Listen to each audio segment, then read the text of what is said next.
Face à un monde qui fait le sourd et l'aveugle, certains ne se taisent pas devant tant d'injustices.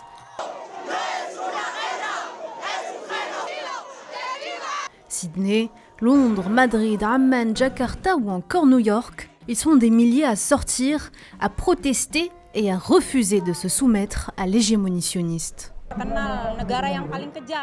Maintenant, Israël est connu comme le pays le plus cruel et nous l'appelons sioniste.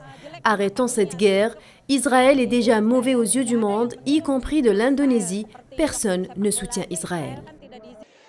Marcher ensemble contre l'apartheid, contre le colonisateur qui a pendant longtemps fait vivre un enfer aux Palestiniens, ils agitent des drapeaux aux couleurs de la Palestine et expriment leur solidarité à un peuple qui a payé durant des décennies le prix le plus élevé.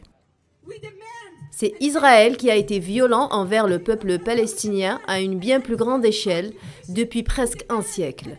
Nous sommes ici aujourd'hui soutenant sans équivoque le peuple palestinien aux côtés de la Palestine, faisant savoir qu'en tant que New-Yorkais, nous exigeons la fin des impôts américains qui donnent 3 milliards de dollars par an à Israël, 10 millions de dollars par jour de nos revenus. L'argent des impôts à l'armée israélienne qui sert à tuer notre peuple en Palestine.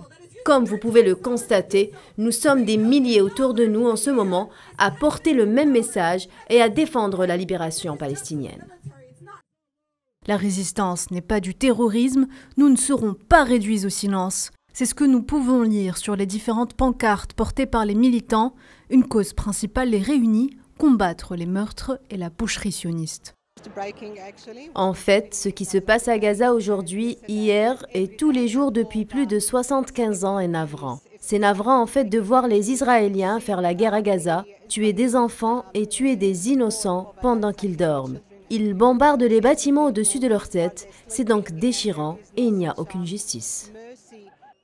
Bien que tout les sépare, leur solidarité à la cause palestinienne les a réunis aux 4 coins du monde. Ils ont su faire passer leur message. La Palestine n'est pas seule, bien au contraire.